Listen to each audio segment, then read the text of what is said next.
Well, good morning, good afternoon, good evening, everybody. Welcome to the Endless Blading Show, episode 17. We're talking all about slalom frames. How's it going, Brad? What's going on? Good. This is going to be an exciting show. Welcome, everybody. We've got we're streaming to multiple destinations today. We have a bunch of guests we're going to bring on to the stream in just a second. And so we're streaming to some of their destinations. But hey, everybody on Instagram. And yeah, thanks for joining us on YouTube. Yeah, And and thanks for all the followers of our amazing guests today. It's such a privilege to have them. Really, the people that I think tested and really brought the slalom frames to life with all of its awesome features. So, David Spook, how's it going? It's so great to see everybody. What do you think, Brad? Should we just bring him on? I yeah, feel like I'm ready yeah, to let's give my go. seat. Let's bring All them right, on. Here we let's do go. it. We got All right. David, Laura, and Gons. Welcome, everybody. Andrew's going to jump off here so we get a better layout of faces. But yeah, so David, I think our viewers may know David. He runs the D Skates channel on YouTube. And then people may not know Gons and Laura. So maybe you guys can both give us a brief introduction. Tell us about yourselves. Let's start with Laura. Yeah, hi everyone. I'm from the UK. I've been doing slalom for quite some time. And I probably only really started focusing on it in the last few years. Yeah. Gons? Yeah, well, I'm from Argentina. Hi, everyone. My name is Gons. I've been skating for, I don't know, like almost 20 years. I'm a skate instructor, and I'm also an industrial designer. So I'm like really keen on all the technical bits that went into this project as from that standpoint. So yeah, I'm really excited for this stream that we're having here. Hi, everyone. Great. Yeah, I also want to give a shout out to the other people that were part of our more extended testing team. There was Stephanie and Brian and your friend Kurt. Yeah, Kurt Lauerman. And yep, and Xing in the UK. I think he might be joining us in the chat today. So yeah, lots of thanks to all those skaters as well who contributed to this project. It's been a long time in the making, actually. I was looking back at my notes, and I think I started working on these it was like a year and a half ago. Like I had some of these sitting in stock in the warehouse like last year. I think we're close to 2 years since you sent me the first prototype frame. Yeah, it's been a while. All the tariff chaos, we'll call it, to put it nicely, set the project back a bit. I had a lot of stuff in production that was kind of put on hold multiple times as we were waiting to see what was going on in the political economic environment. So, but we finally were able to get all these frames made. I guess I'll start off by just kind of giving an overview of what we've created. Hopefully you guys got your skates handy. I've got one of mine here. So everybody hold up their skates. Yeah. Let me grab mine. Laura's not prepared. What the heck? You come on a inline skating podcast without your skate in hand? There we go. There we go. Hey, Two Wheel Colors team. Yeah, there, right. Gotta highlight the mixed wheels. So this Slalom Frame series is a total of 6 different frames. There's 3 frames for 165 mounting and then 3 frames for Trinity. And we have, this is kind of let's do it like this. Maybe, let's see. Maybe Andrew is in the back running stuff. Andrew, maybe you can highlight whoever. There we go. Yeah, there we go. So this is the Slalom Frame, which is has a mixed wheel setup. It's 84 millimeters, 76, 76, 84. And this is equivalent in wheelbase to what you would get if you are familiar riding 4x80. And so we've got this for both Trinity and 165. Then we made a Slalom Pro frame. I'm just gonna, there we go, fix my focus here. Slalom Pro is, oops, Am I looking at the wrong one? Slalom Pro, there we go, is the exact same frame, but instead, oh, I should add, this guy's got rocker axles on wheels 1 and 4, which allows for 2 different rocker settings. You've got in the up position, you've got slalom rocker, and then in the when the rocker axles are rocker down, you got balance rocker, which is our signature urban skating rocker. It's a much less aggressive than the slalom rocker. On the Slalom Pro, we have the exact same configuration, but we just have a fixed 2mm slalom setup. And then for the smaller footed skaters out there who may be coming from 4x76 setups, we created the Slalom Pro 8072. So again, a fixed slalom rocker setup, but we have 80, 72, 72, and 80mm wheels. So let's bring everybody back.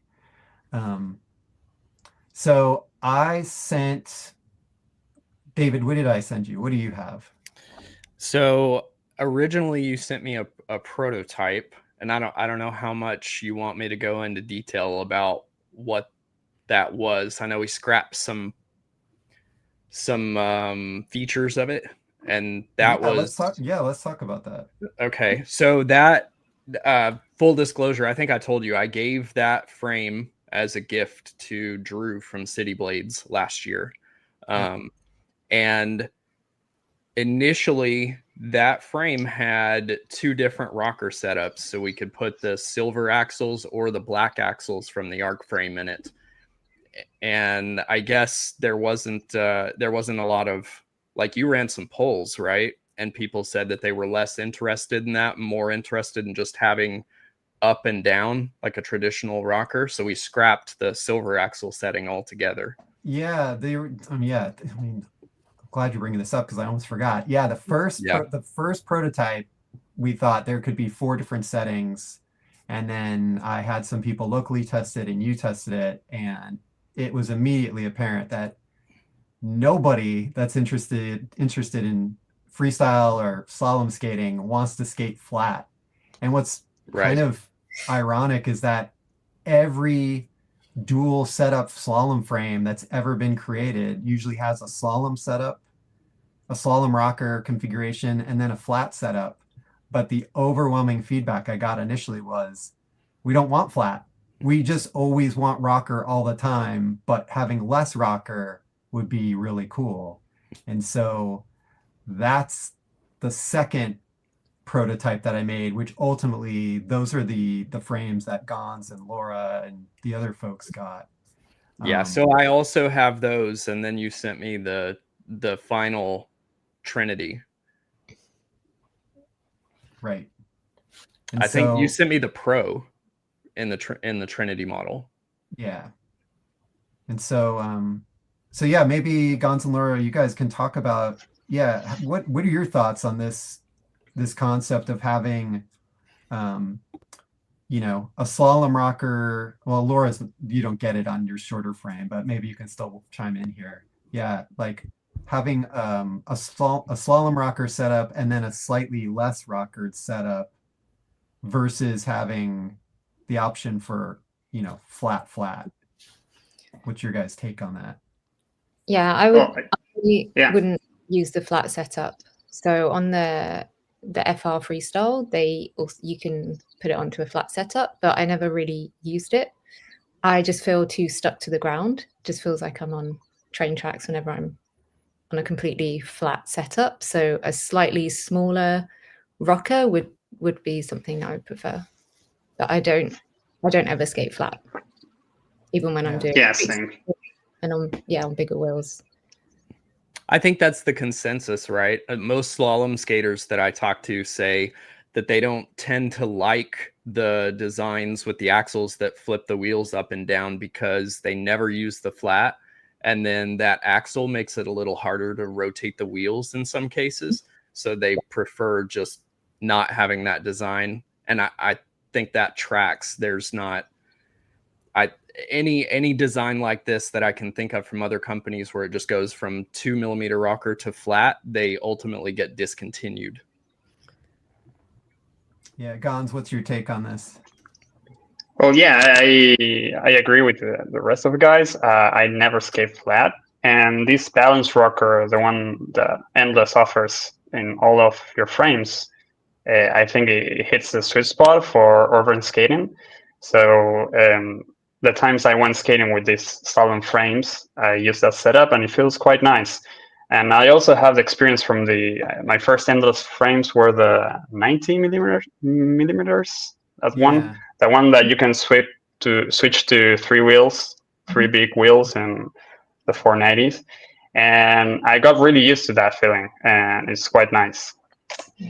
But for slalom, yeah, I think what everyone's saying is like, yeah, the most obvious thing. I never skate flat. Maybe when doing some slides, but I just take the wheels in the middle off. And yeah, that's what you would normally do if you do slides. You don't need a rocker, so you just take those wheels off. Yeah. Yeah, I originally thought like this concept was going to be, you know, a frame that could go between skating, doing urban skating and skating, you know, doing slalom, skating with cones. And then I thought, okay, it's a very short wheelbase compared to especially a lot of my other frames. So I thought, okay, well, flat makes sense because you'll have stability. But if you're coming from always skating an aggressive 2mm rocker, then flat is just like, that's like skating anti-rocker, you know? Well, That's yeah, that way. yeah, it feels like you're stuck to the ground. I have the Endless 4x90, and I really like that for street skating. And it's like I've got the right amount of maneuverability. Yeah. So Yeah. There's So I something that actually, doesn't feel natural with flat. You know, after skating for a while with a brand new set of wheels, they start going into this natural rockering. So that's what is more natural in skating. yeah. Yeah. Yeah. I ended up, you know, this concept of having a frame that goes between slalom rocker and, you know, what we call balance rocker has never been done before. And so I actually filed for a patent on it. And that's pending right now. And so, yeah, I think it's when so I'm not a slalom skater. I can't do any of the amazing tricks that you guys can do. But when I was testing this frame, I was trying to assess whether in the balance rocker setup, if that felt like a good urban skating frame for somebody that may be familiar with skating 4x80. And I was surprised, you know, because the design is adapted from our ARC platform, which is our 5-wheel frames for wizard skating, you know, they also use an 84 and 76mm wheel. I was surprised at how fast the frame was, and how it still felt like pretty stable and solid despite the shorter length. Gons, did you notice that as well when you were doing your urban skating with it? Yeah, totally. I really like this design choice that you made about these axles, that they're not like going up and down, they're going like this, not diagonal. So basically, when you go into this natural rocker, the balance rocker, Yeah. yeah, you increase the wheelbase. So that's pretty cool to have. Yeah. When I saw that, I was like, that's pretty cool. And also, like, since the wheel setup, you have 84, 76 on my frames, the ones I have, that makes the pivot points like a bit smaller, so you feel you have more like flexibility when doing some footwork tricks, and that's pretty cool to have. And you're also not compromising on technical tricks because of the wheels, the big wheels on the first and fourth wheel. So I think as a product, it's pretty well balanced overall, in my opinion. Yeah, let's talk about that stuff some more. So yeah, I wanted to like hit on the major design points of this frame, and I think this is a natural segue into two important design goals we had. Actually, maybe before we get into that, we can just back up a second, talk about who this frame is for. If it's not already obvious, this was a product and a design created specifically for people that want to do slalom skating or freestyle skating. You might know it by, or maybe, you know, you want to do some kind of dance stuff. And I think that's David's background. And obviously, in order to do all of that stuff where you're maneuvering in very tight spaces, you know, you want something that's very agile and allows for a high degree of precision and control. So those goals kind of guided the design. And so one of the things that Gons mentioned was this concept of an enhanced turning radius. And so, Andrew, bring everybody back in. Yeah. So when we go to mixed wheels, and we'll talk into more about why mixed wheels, you know, why is this beneficial?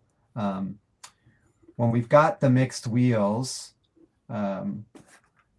it does change the wheelbase from, say, you know, if you're coming from 4x80, this configuration is slightly shorter, but there's a benefit to that. And that is, in the center, you have a slightly closer pivot spacing. So on a 4x80 frame, that's 243 millimeters, you're gonna have an 81 millimeter pivot spacing between the two center wheels. However, with these 76 millimeter wheels, we have a 77 millimeter pivot spacing. And so that makes for a tighter turning radius. And so, yeah, maybe both in the case of the frame that Laura has, which is the 8072 frame, that's going to be, you know, if Laura had come from, you know, you were skating 4x76 before, I think. Yeah, 4x76, and then I did also have 6880. Yeah, which is the FR mixed wheel frame. And so with the 72 millimeter wheels, you have a pivot spacing of 73.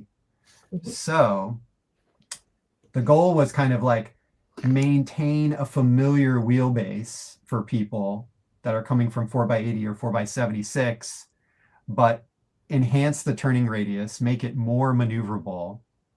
And then, you know, we'll get into in a sec, but about the what I call improved wheeling control by having the bigger wheels. So yeah, like, what did you guys, when you first got the frame, Gons, had you tried any mixed wheel frames, or were you on a 4x80 setup previously? I was first. I started with 4x76 because Okay. I really wanted to have that tight turning radius, but then I switched to 4x80 for the last couple of years. And sorry, what was your question again? I guess the got question mixed up. is yeah, when you first tried the frame, what did you guys notice about the turning radius, and how did that feel compared to what you were used to? So it was quite similar, actually. Yeah, it didn't feel like I was. It didn't feel foreign, sort of speaking. Like it would feel when I tried the 3x90 from Powerslide. Those there was a time where I tried 3 wheels because it was like the thing of the moment. And the bigger wheel, it gave you like better control, better speed for technical tricks. But it was a sacrifice on footwork, and I never really liked that. So that's why I went back to 4x80. And with these frames, I felt right at home in that aspect. I wasn't compromising on footwork, and that was a good thing. How about you, Laura? Yeah, I think I do remember speaking to you about this. So I feel like, well, like Gons, like it didn't feel foreign, it felt very natural. And I think I remember mentioning to you that I felt actually an improvement on that that pivoting, because on the FR frame, something I noticed was that I would often, I'm quite fond of doing like 1 foot spins, and on 1 foot spinning around 360, 180. I would often actually end up kind of stumbling forwards. And I find on the endless, I tend to keep that balance a lot better. But yeah, putting these on, there's lots of tricks I do where I do need a really tight radius, and it just felt very natural. And I just really enjoy skating on these frames. So and since you were skating like the FR freestyle frames that had 8068, I think you said. Yeah. So that has a really tight pivot spacing in the center. How would you compare the experience of the endless slalom frames to that? So it really it feels the same to me, but the noticeable difference is I just feel like I'm not doing that thing which I was doing on the FR frames, where I was often stumbling forwards when I was doing my pivoting. So Yeah. it felt the same. I remember when I first put them on and just going through the cones on one foot, and it just felt so nice. So I do a lot of tricks where I do have to maneuver on one leg, and it feels very natural. And So when you say felt the same, I think what you're saying is the agility, you didn't feel like you were compromising agility, but you were gaining some stability. Yeah. Because the pivot spacing was a little greater than what your previous FR frame had. And like, you can imagine if you've got two tiny little pebbles of wheels that are like jammed up next to each other. I mean, that's like riding a unicycle effectively, which is, think about how unstable a unicycle is. You're always like tipping forward or back. And so the closer we put wheels together, we got two wheels here. Are they same size? Yeah, they're same size.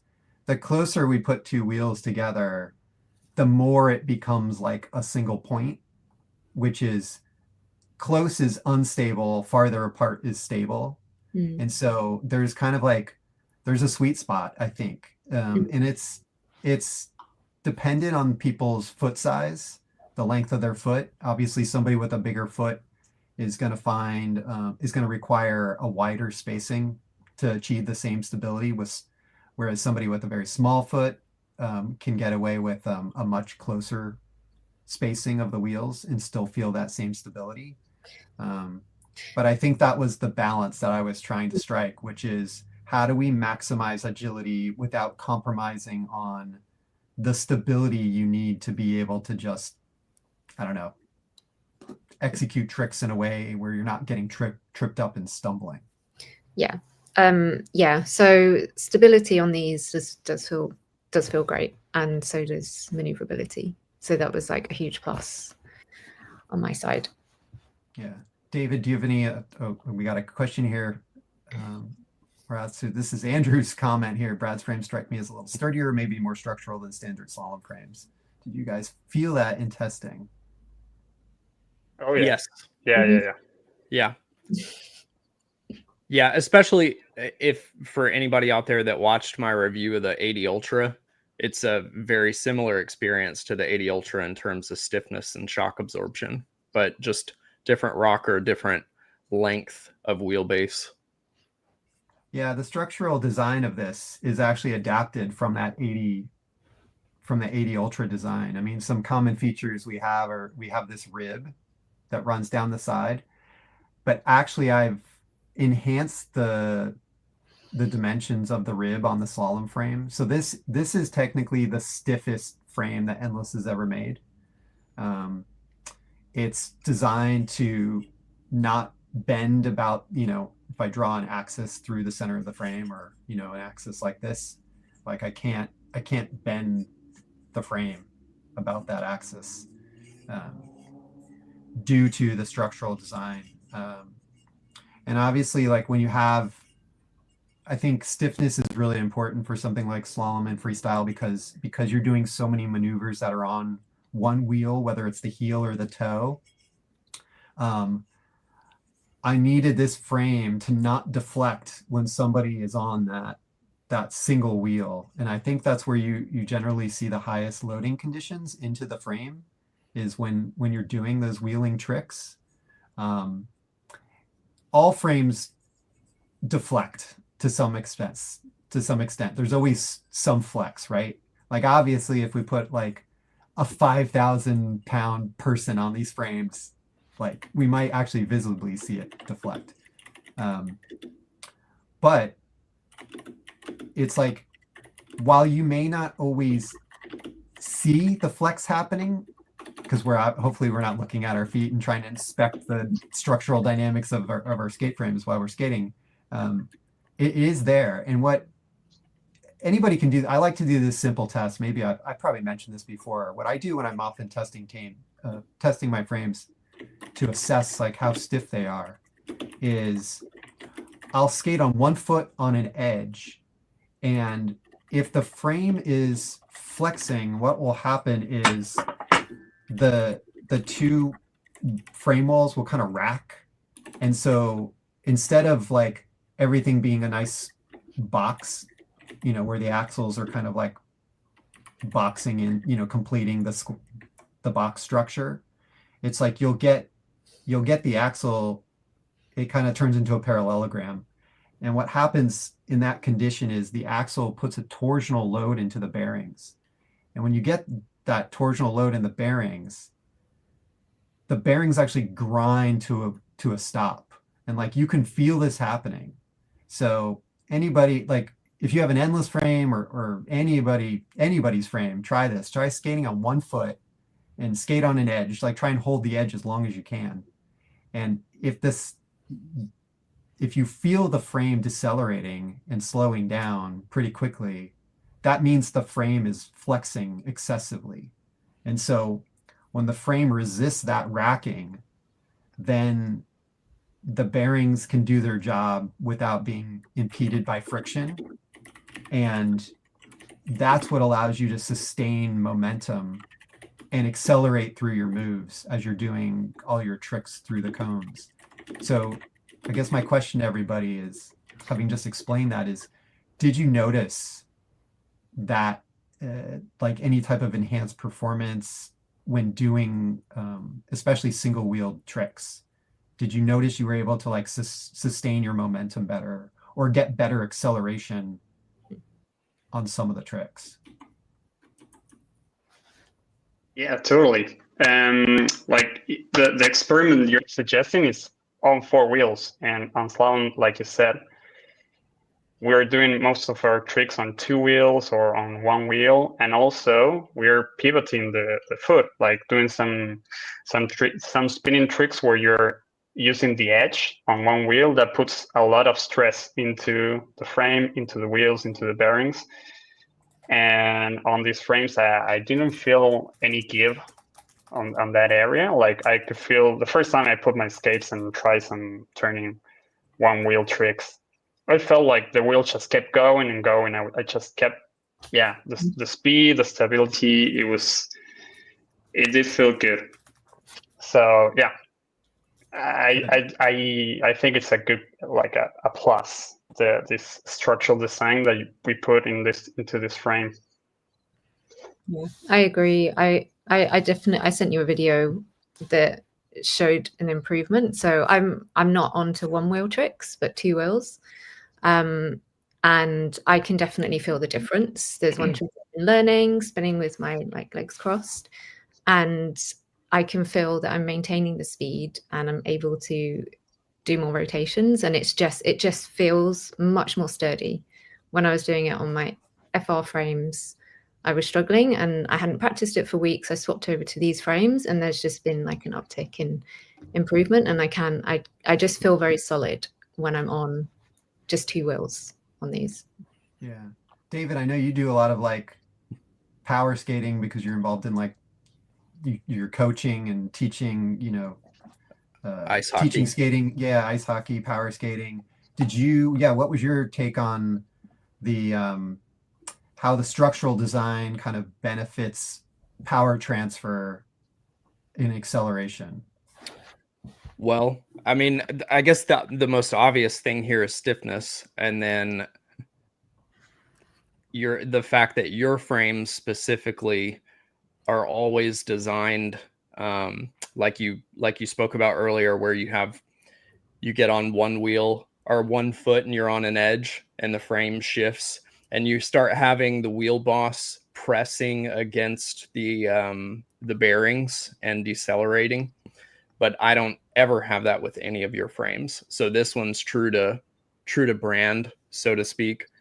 But I think the most notable thing for me with these frames is that, going back to the slalom design, which is what I typically skate if I want something that feels like an ice hockey skate with that type of rocker, is that with the 4x80 designs, when the wheels are raised, and I rock into the different positions, I can definitely feel it's like a robotic shift, like I'm dropping off a plane, right, from one point to the next.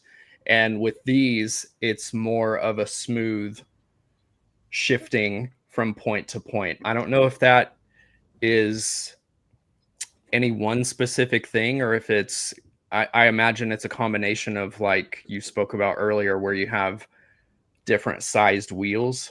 So you close in some of that wheelbase, and then you don't feel that drop from point to point nearly as much. But these feel much more similar to the hockey rocker, where you've always got the same amount of point or the same amount of blade in contact, no matter where you are along the rocker for the most part. I mean, yeah, let's talk about that a little bit, and also kind of get into, you know, why we have bigger wheels on the ends of the skate. Right. I mean, we do have a different spacing between the center wheels than we do between the wheels on the end. You know, we've got, the case of the slalom variant here, we've got, this is a 77 millimeter spacing, and then this spacing is somebody needs to do the math, 80 whatever, 82, 83 millimeters. It's bigger than this, right? Whatever, what's 42 plus 36 plus 1, whatever that is. Or sorry, 38 plus 42. So 83 millimeters, yeah. I can do math on the fly. So there, I mean, something like if this wheel were like 100 millimeters, that would push it far out, and then it would feel very discontinuous and not intuitive, because it would be like this giant, like, oh, I'm still waiting for that front wheel to hit. Whereas when you've got equal spacing, you know, like if this were like 4x80, then you've kind of got, like you're saying, it's a big step up, but it's a shorter distance. So I think what you might be experiencing and describing is just due to this magic sweet spot of these wheel sizes. You know, it just kind of makes for, yeah, like a sweet spot. Yeah. And so this brings me to the next thing, the feature I want to highlight, and maybe you guys can discuss your experience with, is why bigger wheels in the front and back. So we wanted to, yeah, this is a great picture. Here's exactly the kind of trick that this benefits. Gons and Laura, maybe you guys can speak to this, because you're the ones doing the tricks. So yeah, Andrew's got this video here. Gon's doing, what do you call that? It's a toe 7. It's a one wheel internal turning, internal spin.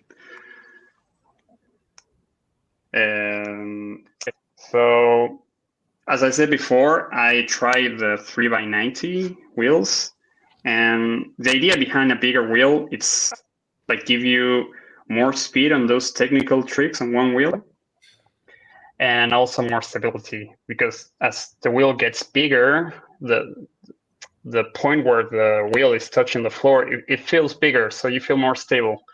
Yeah.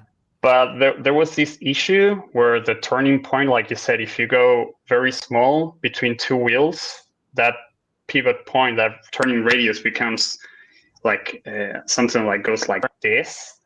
And with just one wheel in the middle, every time I was on the center of my skate, it went like that. So it was very unstable. Like sometimes I was just standing on one wheel, sometimes I was on the heel, sometimes I was on the toes. It was, I couldn't control that very well. It didn't feel natural to me. So with these bigger wheels and on the toe and on the heel, you get that benefit of more speed on toe tricks, heel tricks, and having two wheels in the middle gives you that added control for footwork while you're doing like flat tricks, which is one of the two things that slalom has is not just toe tricks and kill tricks, it's also footwork. That's like one of the most beautiful things our sport has. So being able to maintain that aspect while having better performance on toe tricks, it's a huge plus to me. Yeah, what did you notice, Laura, when you compare to, say, skating 4x76 versus using an 80 millimeter wheel on the Slalom Pro frame I sent you? Yeah, so I feel that difference of having that bigger wheel. So as I mentioned, I'm doing two wheels on either foot. I do feel the benefit of having a larger wheel. And then the plus with these, as we've just spoken about versus FR, is they are just a lot more sturdy and there's a lot more stability.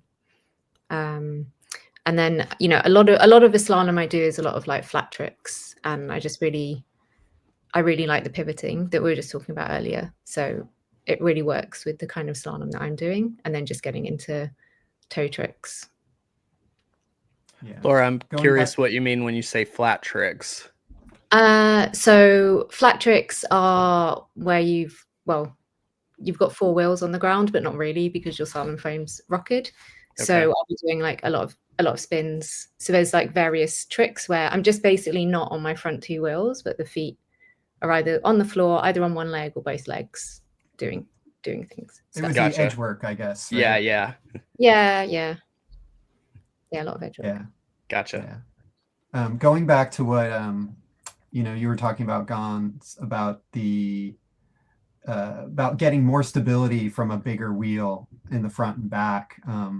I just wanted to explain that a little more. Because the urethane is a compressible material, it's like the bigger the radius is of the wheel, the bigger contact patch you have. And so like when you've got your weight on the skate, if you were to like, put some ink on this wheel and then stand on the ground, you would actually see like kind of a rectangular contact area that the ink would put on the ground. And so the bigger the wheel, the bigger that rectangle.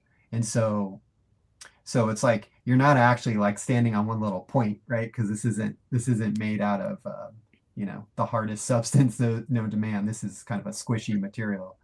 And so that's where that stability comes from with the bigger wheel. Yeah, and you cannot go like infinitely big with that wheel, because it's not only the axis point where you turn, it's also that size of wheel. So if you wanted to go into toe with a very big wheel, it takes a long time to do this, and it doesn't feel natural. So that's why I think this 84x76 is a good sweet spot there.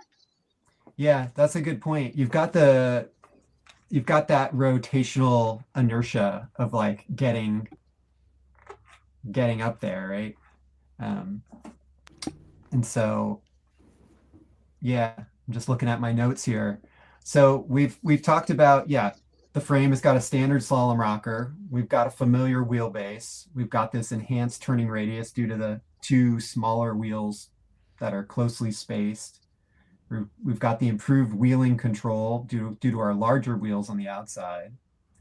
And then also because of this particular mixed wheel configuration, we end up getting this very optimized ride height. I mean, I think you guys can see like that there's not a lot of clearance there between the bottom of the boot and that front wheel. And so everything is like really tucked in. And who's got a 165 boot? David, you got yours? Yep. Yeah, show that. So typically with 165 frames, you can see it on the second wheel. Typically the problem with setting ride height on a 165 frame design, that second wheel interferes with the mounting bolt, the front mounting bolt location. And so this 84/76 configuration kind of puts that mounting bolt between the two wheels, which allowed me to tuck the whole frame up tighter to the boot. Yeah. I chose to err on the side of very low clearances for these designs because I knew it's such a high performance frame. I knew that the people that were probably going to be using these frames would have a nice high performance slalom boot, like this one, or all the boots that you guys have, which tends to give a little bit more clearance than, say, like a plastic shell boot. So if you've got like something like an FR1 or a Twister, and you're looking to put this frame on it, just be aware that depending on the front back alignment of the frame on that boot and your boot size, you may have to file a slight clearance groove in the plastic of your boot, usually on the mounting platform. I think I noted that on the smallest size, on an FR1, on the smallest size, smallest size FR1, like a size 35 FR1. So yeah, and then I guess the other two main points that we talked about are, we've got multiple setups in the case of the bigger slalom frame that people actually want, balance rocker and slalom rocker. And of course, the whole structural design is evolved from designs like the 80 Ultra and our 5-wheel arc frames. I think this is probably an excellent point in the discussion to kind of maybe take some questions from people. We've got a ton of questions over here on Instagram. I think Andrew's been keeping up with all the questions here in the chat on YouTube. Andrew, do you want to go ahead and start throwing up some questions here for people to answer? And I'll look at the Instagram ones. So why isn't there balance rocker for 8072? That's an excellent question. So for the 8072 frames, here's one. Oh, this is a fun thing. If you ever want to know how stiff a frame is, if you kind of like ding it, if it rings out very clearly with a high pitch, that usually means you have a nice stiff structure. So why didn't I make a version of the smaller frame with rocker axles? And the main answer to that is that when I was doing the development of the ARC 5-wheel frames, I tested some configurations that had 72 millimeter wheels and 80 millimeter wheels, and they were just slow. And so I thought, is somebody realistically going to urban skate with 80 and 72 millimeter wheels? And in talking to, like, Stephanie had been skating some of the smaller mixed wheel slalom frames, and Laura, you had as well. Like, maybe you can speak to this. What does it feel like when you skate? Because I believe that frame you had rocker axles, right? Which one? The FR 8068, yeah. So you could rocker them, and well, you could put them flat, which I never did. I always just kept it rockered. Yeah. I always find the rocker, like the axles that you can rocker, I always find them a bit fiddly. So when I was like rotating wheels and stuff, I would often just find it a little bit fiddly. But I never actually skated with it flat, because when I go in slalom, so I slalom in the park. The only time I might street skate is just kind of skating down to the train station. If I want to street skate, then I just will have a different setup, and that's why I might be flatter. Yeah, I know Stephanie had the same frame, and she specifically told me that it was like brutally frustrating to skate such small wheels on the street, especially if the pavement was rough. She's like, they're the kind of frames where you drive to the skate spot and you put on your skates. Yeah, and so very unstable, like on those ones. So yeah, these ones like do glide a bit smoother, but I'm just not street skating loads in them. So it's usually I leave the park and then it's downhill all the way to Victoria Station. Yeah. I just don't believe personally that skating 72 feels that fun on a street skate. It doesn't carry the momentum. The 72 millimeter wheels usually have a very small core, so it means that you get like a fat tire wheel, which tends to be a little slower. Yeah, any time I did do street skating, when I would have been more on that was when I was on like 4x76. I'm not a very fast skater, and I would be having to skate about 3 times. My legs would be going at like 3 times to like keep up. So once I got my endless like street frames, then I just stuck to those. So also, you know, you want to protect your wheels as well when you're slaloming. And we skate in a park, it's a little bit rough, so you do wear your wheels down. So yeah, now I just have different setups. Yeah. All right. Next question from Crit Commanda. Does a multi-wheel setup hinder the power transfer of your stride for distance skating? Gons, you wanna, and maybe David, you wanna comment on this? I will reiterate what you told me a couple years ago when I asked you this question, and that is that when you put training wheels on a bicycle, does it make your bicycle go slower? No. Right. So I think when this question is asked, and when I asked this question initially, the thought process was that, you know, the expectation is you're limited to the wheels that have the least amount of top speed roll, right? But it doesn't really seem to be the case. I would say that if anything is hindered in the stride here, it's the depth of the rocker, right? Because the less rocker you have, the more surface contact you have all at once. And then as you push out your stride, you can push all the way to the toe and keep that surface contact to the toe flick. But as you rocker up, you start losing your ability to put, well, not your ability to push, but you just lose the ability to transfer as much power because you lack the surface contact. So I think it's less about the various sizes of the wheels. Yeah. I would say in general, I found that mixed wheels setups generally have a speed that sits somewhere between, it's like an average of the 2 wheel sizes. So if you had 80 and 70, 84 and 76, it kind of feels as fast as 4x80. Gons, would you say that tracks with your experience? Yeah, but I do feel like sometimes the bigger wheels, they kind of override what the smaller wheels do. Like I tried the FR frames, and they do feel like the bigger wheel is the one that sets the speed. So yeah, I don't think it hinders on that aspect, the performance. Yeah, I agree. Yeah. All right, what else we got, Andrew?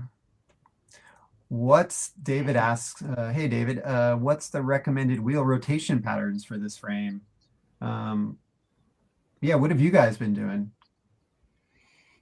Well, my opinion on this, it really depends on everyone's skating. Like there's not a magic formula. Everyone like they use up the wheels, they go down, they wear up in a way that is personal to every skater. So but yeah, you just want to keep the smaller wheels in the middle, of course. When I change wheels, I just switch them from one skate to the other the way they are. That's the way it works for me. Yeah, I do. One foot wears down more than the other. So I think it's my left, which is more of my balance leg. So those wheels get smaller faster. I tend to then do diagonal. So the front goes to the back on both sides. And then for the middle wheels, they go diagonal. That's roughly what I do. I'm probably due a rotation now, actually, today, I was thinking. Yeah, so my thought process on this is it doesn't change for me every skate setup that I skate. Granted, if I'm doing 4x80, I've got more options for which positions I can swap the wheels to. And here we've only got 2 positions for each size. But ultimately, I'm looking at the size of each wheel after 2 or 3 sessions. So I measure it with the calipers, and then I want to just place everything as evenly as possible with the least amount of wear on the inside edge. So I always use calipers in my rotation. I don't have a specific rotation pattern. Cool. This is a good one. Okay. Yeah. What's everyone's favorite? We'll set the scope of this question just for slalom skating and not like skating in general. So yeah, let's Gons, you go first. Oh, I like Evos. Powerfly Evos. They really match with my foot. Well, I have the FR Daria. I did have the Seba Igor, but they got stolen Oh. years ago. And I needed to find a replacement. And I ended up with the FR Darias, which fit my feet perfectly. I did have some power slides many years ago, and it just didn't fit my foot shape. So I do feel good in FR or Sebas. What do you like, David? So I have the FR, or sorry, not FR, the Seba highlight from before FR existed. And I've got the Rollerblade Crossfire, and I've got two pairs of the Powerslide Hardcore Evo. I've got the 2019 model in Trinity and the 2021, the newer redesign, in a custom 165 setup. And that redesign custom 165 is the best fit, period, for my foot.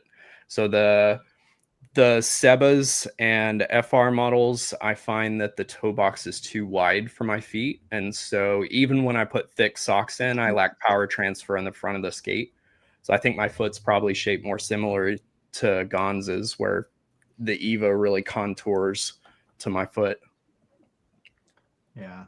I'm not a slalom skater, but I actually really do like my hardcore Evos. Like again, like the fit, like you guys have said, it's just it's like a glove. Like I'm like 0.1 millimeter away from not being able to fit in that skate, but it's got good heel lock.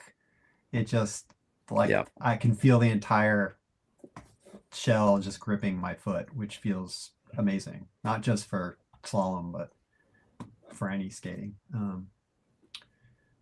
Are these compatible with endless frame locks, and would you recommend them? If you are on 165, yes, they are compatible with frame locks. If you are someone that wants your frames to just be dead center on the boot, the way that the boot is designed, I would say yes, you will notice maybe a little improved power transfer and just like solidity in that boot frame connection. However, if you're using a carbon boot, many of the carbon boots are handmade. They tend to have more tolerance. So usually the mounts are not as perfectly repeatable between individual skates. And so like, for instance, on my hardcore Evos,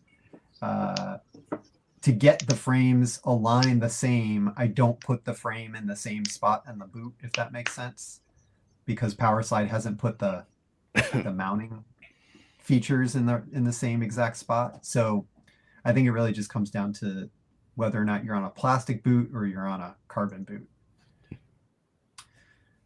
What's the difference between the Slalom frames and the Slalom Pro frames? Okay, so I kind of did a really poor job covering this before.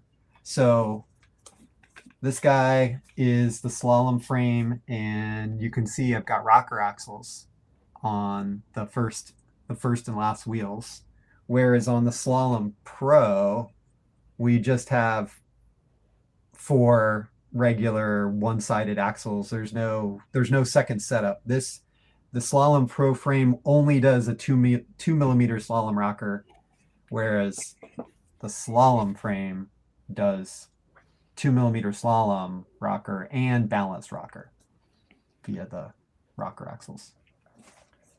Brad, I think there was also a question up there that stemmed from some confusion about something we said earlier with the the rocker axles in the prototype taking the black and silver, whereas we took some of those settings away. And somebody said, does that mean that the arc axles are not compatible at all with this frame? Excuse me. Yeah.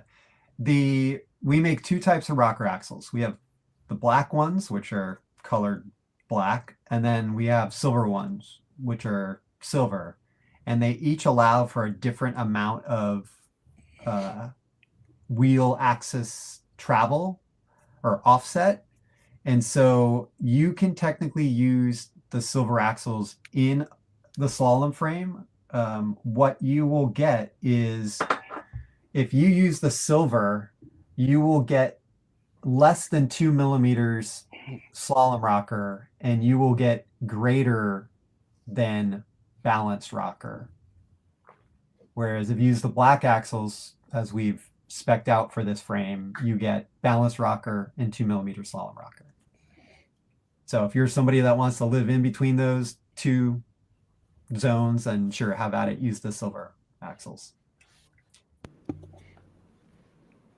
It's a good question. Yeah, what's your guys' favorite trick on these frames? What, or maybe I'll put my own spin on this question.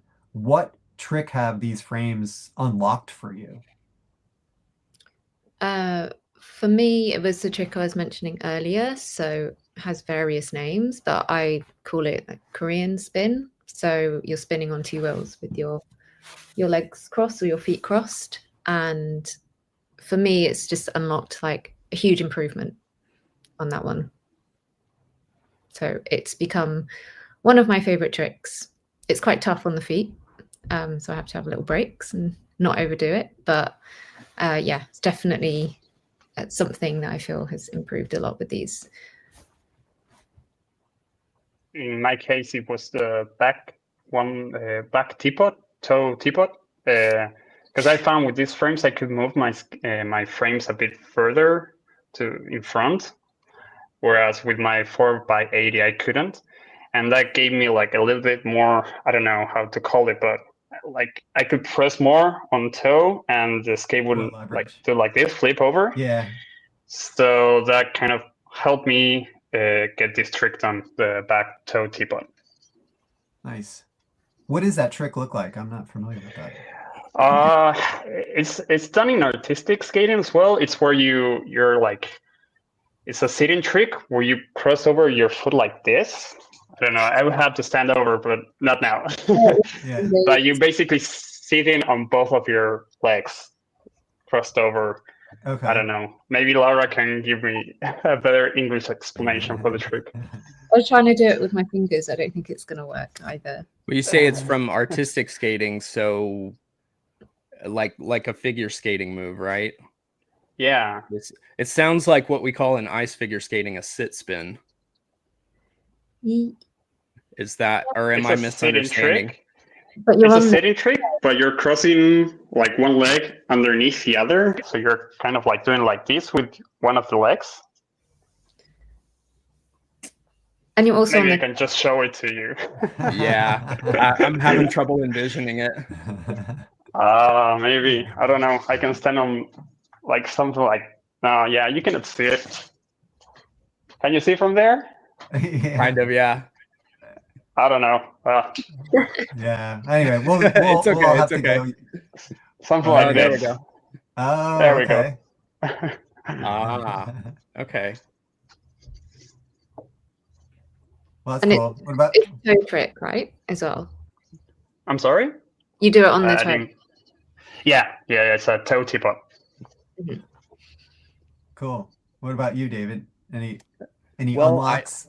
Yeah, I mean, I'm not a slalom skater, really. I dabble in it a tiny bit, but I tend to just mow over the cones. But so in rhythm skating, where I come from in the quad skating world, we have a move called the corkscrew, and it's a spin where as you begin, your weight is placed on one foot. You come up on both toes, and your weight's placed on one foot, and then the other foot rotates around it. So your legs look like they're twisted like a corkscrew. And then as it picks up momentum, then both feet start to rotate in that corkscrew. And I find that that's really difficult to emulate on inline skates. And these frames really made it much easier to lift up and hold that position. Yes, and that is Diamond Walker, who is a very well-known jam skater, and that's the corkscrew spin. Yep. Nice. And so I can corkscrew on these, and it's 10 times easier than any other inline frame I've ever done it on. That's awesome. And do you think that's due to the fact that we have this mixed wheel configuration? Absolutely. I can lift up. I can lift up like Gons talked about, right? With the three wheel, you're really dropping from one position to the other. And with this, you have a more stable lift as you go up to the toe. And then because the wheel is larger, you can hold where you've lifted up to easier. Nice.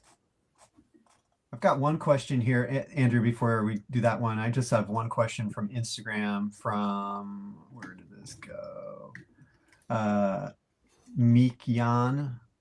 He asked, or they asked, have you thought about mixed wheel size frames for urban, like 100-110 on the outside and 80 to 90 on the inside? Advantages of bigger wheels without compromising agility and ski-like wheelbase. The first mixed wheel frame we actually released was the Swan frame, which has got 90 millimeter wheels on the outside and 84 on the inside.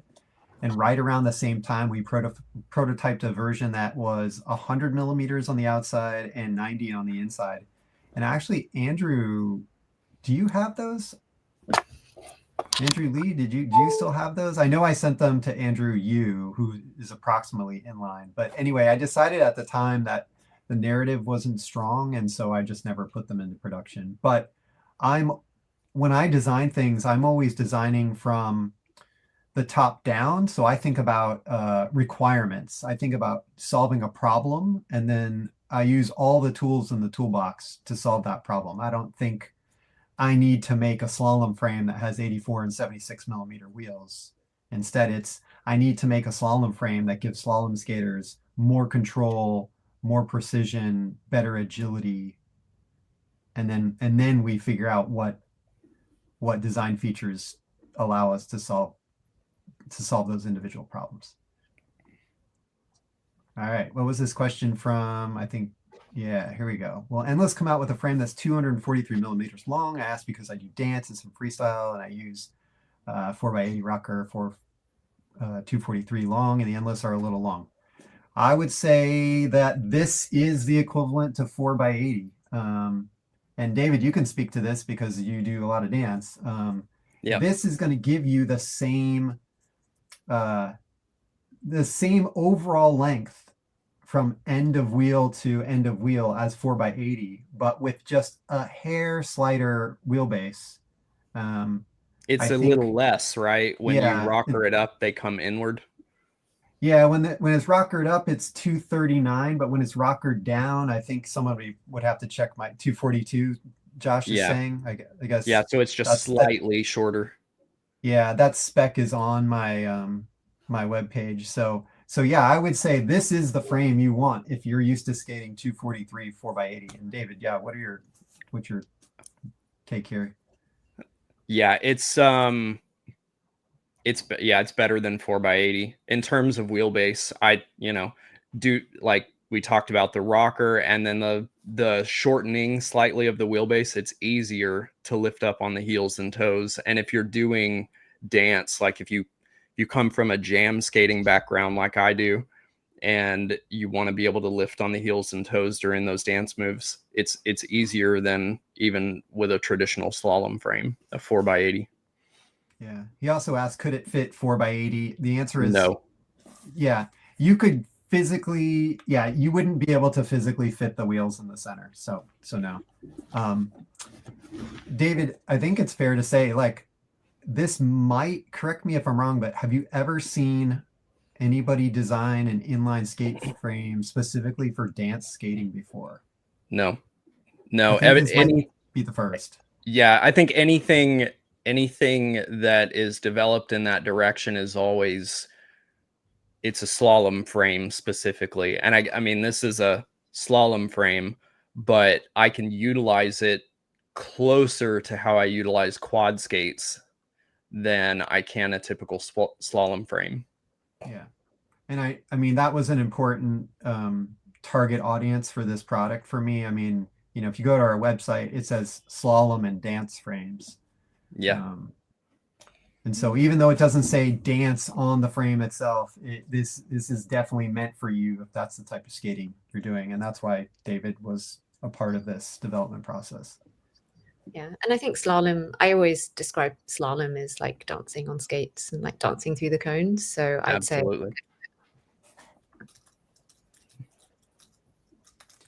All right, to build on TS's question about everyone's skate sizes, is there a recommendation for frame size based on boot size? Yeah, we've got those recommendations up on the website. If you head to each of the product pages, it talks about kind of the size breakdowns, but basically size 41 and above, we recommend the Slalom with the 84 and 76 millimeter wheels. And then if you're size 40 and below, then you would be the Slalom Pro 8072. And that's to, to kind of map to 4x80 and 4x76 if you come from a traditional frame. To this question on the bottom, Gons, I was actually going to ask you this earlier, and we got sidetracked because you said that you used to skate 4x76 and then switched to 4x80. What is your boot size? 42 on power slide, and I was 41 on FR. Well, actually, it was Seva back then. Yeah. Same. So I was right there.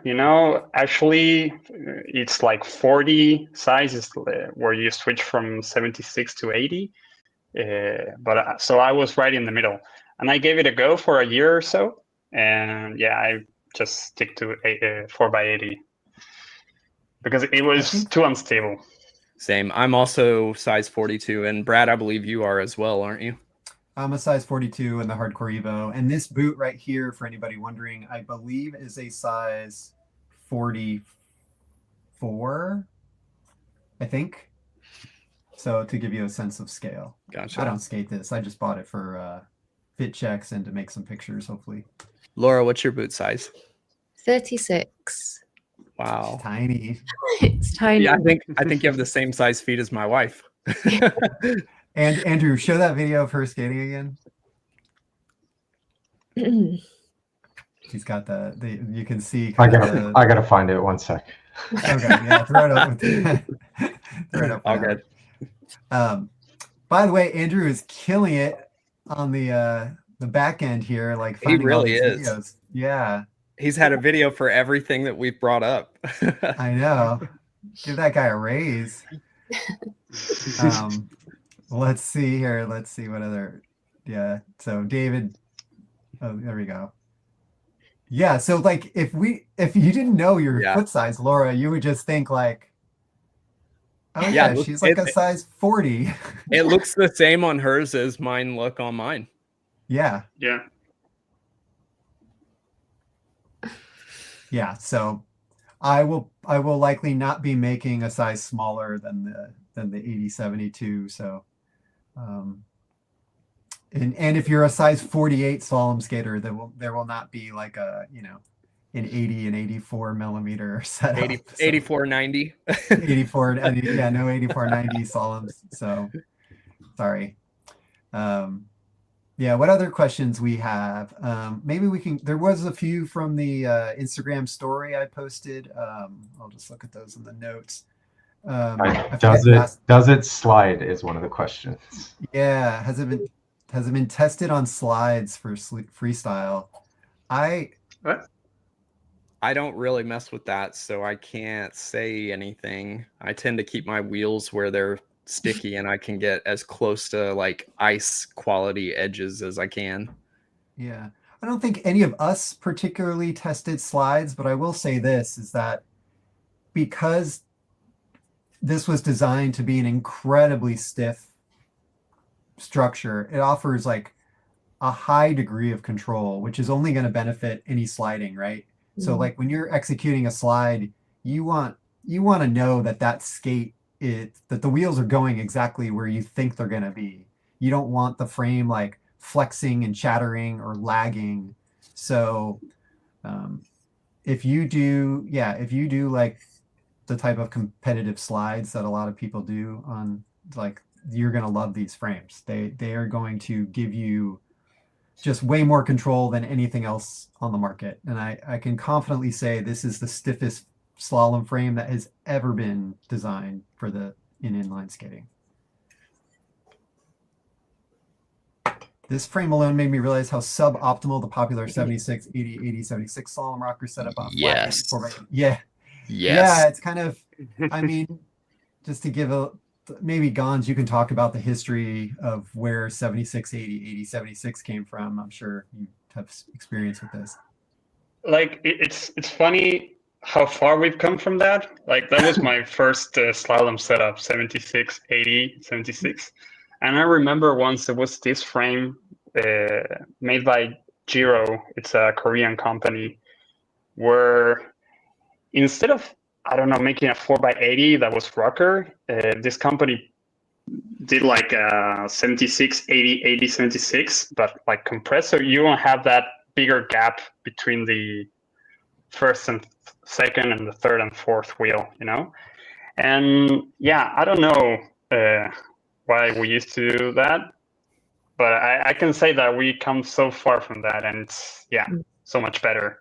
Basically, we just now swap. It's 80, 76, 76, 80. Yeah, it's funny.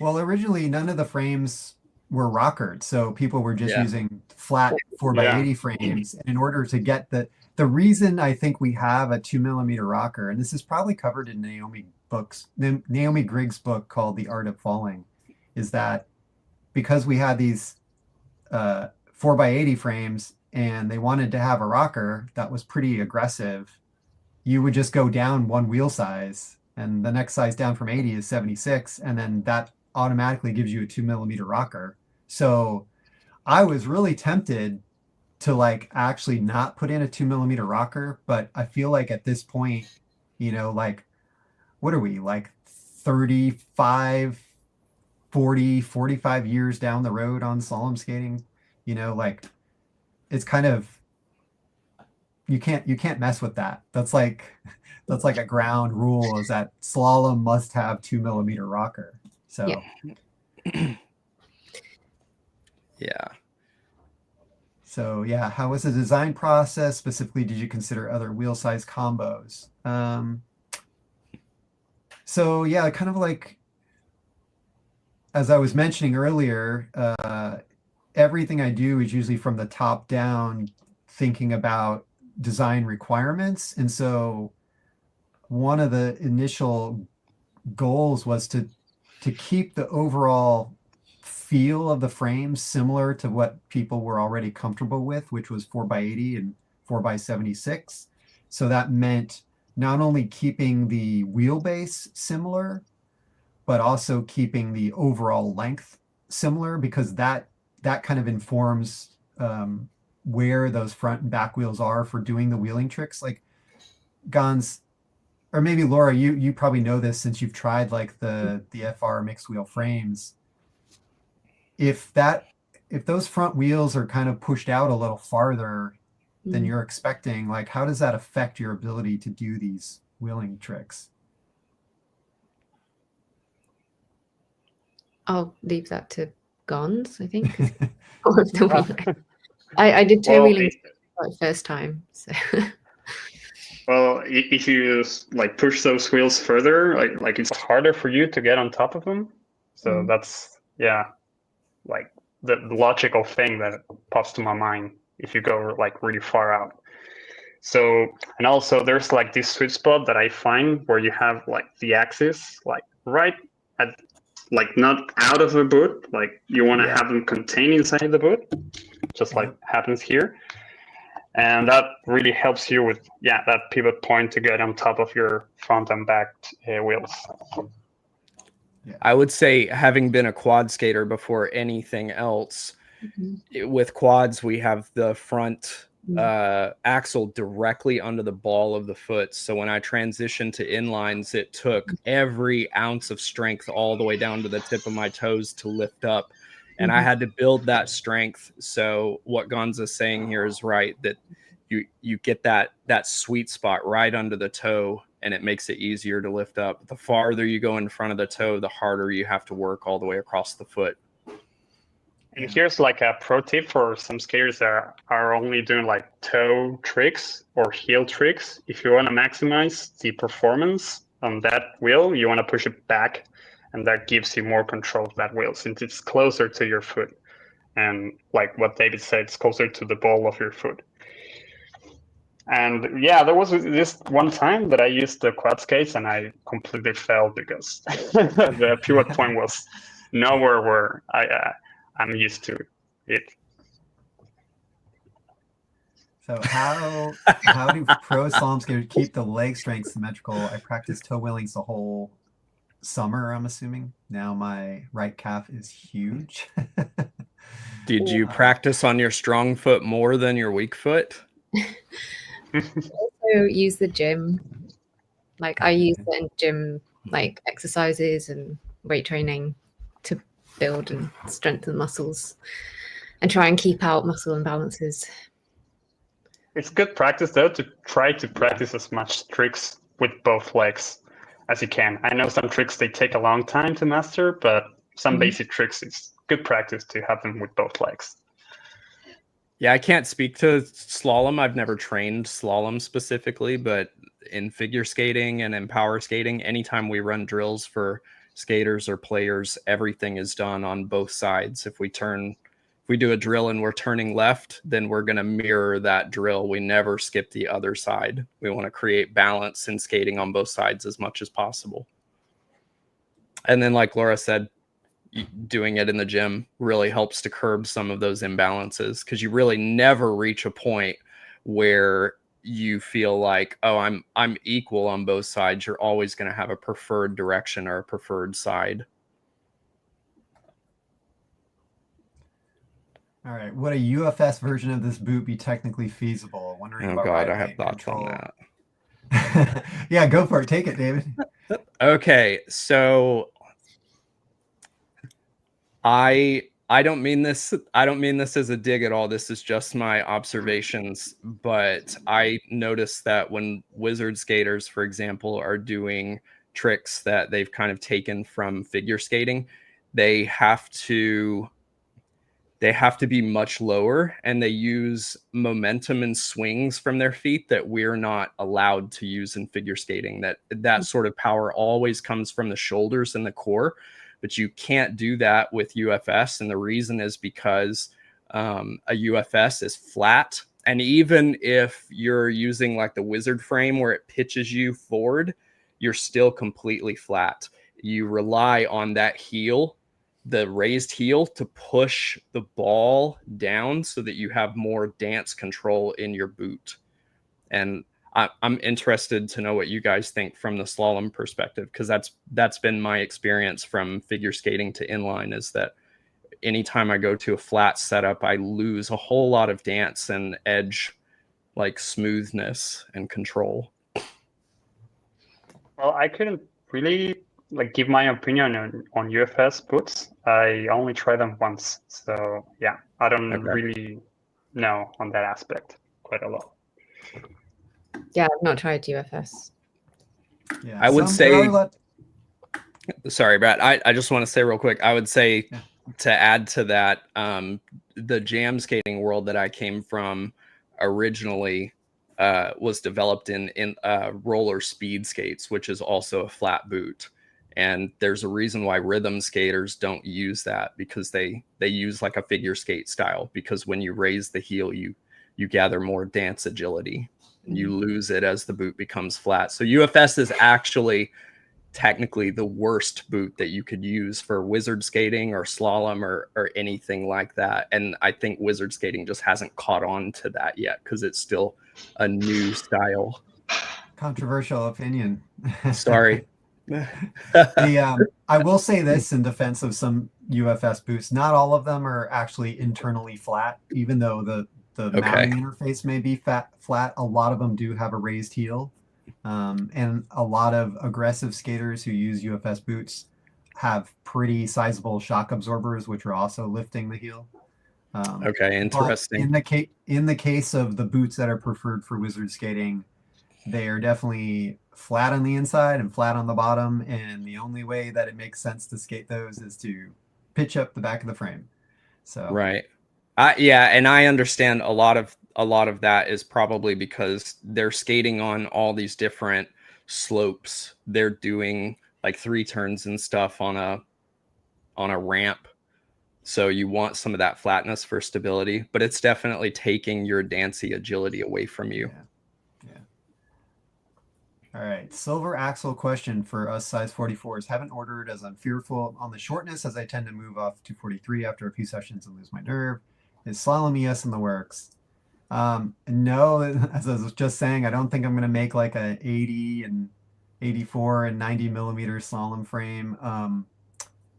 What I would look at is if you're interested in doing dancey type slalomy stuff and you want a longer frame, I would look at the Arc CS frame. And David, maybe you can speak to this since you have both the Arc CS and the slalom frames. What was the question again? Sorry, I was reading some of the comments. He was wondering, he had a size 44 and he was wondering if there was ever going to be a slalom ES. And so I'm suggesting that maybe for somebody that's looking for a little more length, that the Arc CS would be suitable for.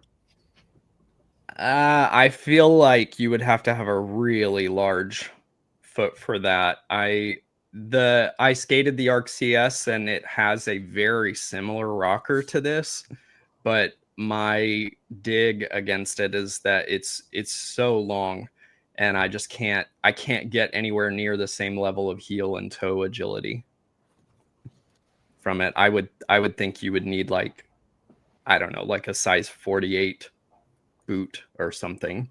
Okay. This is a good question. Yeah, what got you guys into slalom skating? For me, I guess it was a way to meet people. So I was in London and yeah, I met someone who did slalom. They introduced me to slalom and the slalom community. Like at the time, it was quite big. There were probably about 30 or more people. Naomi Grigg had like left sort of not too long before. But there were some really, really great skaters. The slalom communities we're a bit smaller now, but we're growing. But yeah, for me, I guess I thought it was really cool, but it was also just a way to meet people as well. And it still is.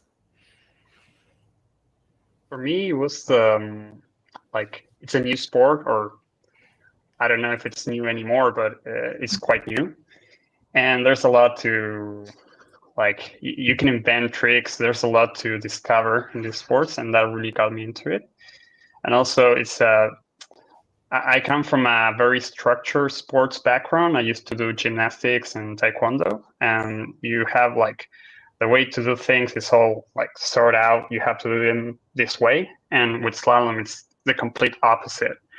Like you can do them. There are many ways to do one thing, and there's not like a manual, like how you would do a trick or what's the correct way to do it. And I like this flexibility, this free spirit that slalom has. It's yeah, that's what got me into it. Cool. Well, like I said, I'm not really a slalom skater. That's these two. I've dabbled in it briefly, and I really appreciate that slalom has a lot of similar moves to jam skating, and then it adds the precision element of working around the cones. It's very much like when we take figure skating tests, the judges are looking at the cuts in the ice and, did you cut evenly? Did you glide along your edges evenly? Or did your right foot lobe end up larger than your left foot lobe? So it's the precision element of it that I think is really fascinating to me. Do you guys miss Slalom Edits videos? Do you mean on is this on YouTube and stuff? I remember there used to be quite a lot. The profile videos, every skater used to do their own profile videos, and yeah, that was a really nice moment in slalom history. I remember back. I remember KSJ putting out a bunch of dance videos back when he was really active on YouTube as a slalom skater. Yeah. Right. Yeah, I was hoping for another slalom skater to post their new profile video because I don't know, it was pretty cool to see their take on or what they've been up to since the last time you saw them. Oh, Got some fans. Thanks. Andrew, maybe we'll take a couple more questions and then we'll close out the show here. This has been an awesome chat with everybody. Hopefully everybody that's watching is learned a little bit about the Slalom Frame series that we've developed here. And if you guys want to, anyone watching wants to follow any of these folks, their Instagram accounts are right there under their faces. So definitely go follow everybody. If you're watching us on YouTube, definitely subscribe to the Endless Blading YouTube channel. I always intend to do these things like once a month, but it doesn't always happen because I'm just having way too much fun designing frames and wheels. So, but yeah. So yeah, last couple questions before we go. What do we got? Slalom versus wizardry. I think David can make a whole video about that. Yeah, and it's not coming from a slalom background because, like I've stated, I don't. It's my experience in ice dance and figure skating that's led me to the conclusions I have, and the fact that a lot of wizard ground skating is essentially inspired by a lot of what we call the basics of skating and figure skating. And there's a lot from slalom as well. Yeah. I feel like wizard skating may have distracted a lot of people from slalom. So the slalom scene in London has got quite small and the wizard scene has got quite big. People sometimes join us, they start slaloming and then they see people doing wizard skating and they tend to go, oh, well, there's no cones. And they kind of move over to the wizard skaters. So I see. Yeah. That's an interesting take. But I'm curious, do you guys have like a fair amount of coaches where you are for slalom? We don't.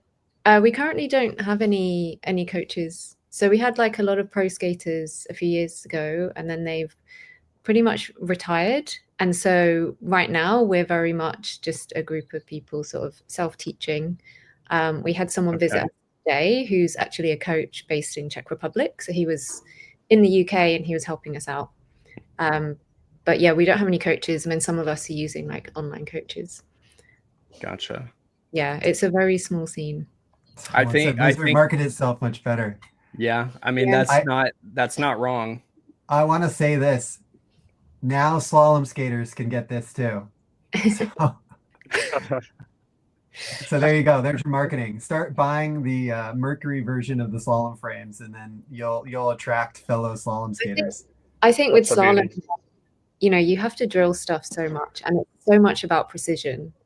And yeah, are you saying it takes more skill and it's harder? You take the cones away. Sometimes I'll be practicing a trick and I start learning it off cone, and I'm like, I've nailed it. And when I get on the cones, and you get cone fear, first of all, like it's this tiny bit of plastic, but you're like, oh my god. And if you get it caught in your wheels and you go flying, so there's that mental aspect, but also you have to get it right, and you have to get it accurate every time. It's like you do a trick once, but if you're repeating it, and you have to get everything, and sometimes my legs start carrying away from me and I start, you start kicking the cones, or you just like lose it.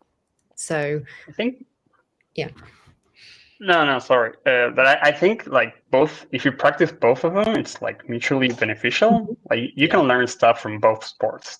Like, I don't know. I don't think like you should choose one over the other. Of course, you're going to have preferences, but if you try both of them, you're going to, I don't know, learn stuff from both takes on skating.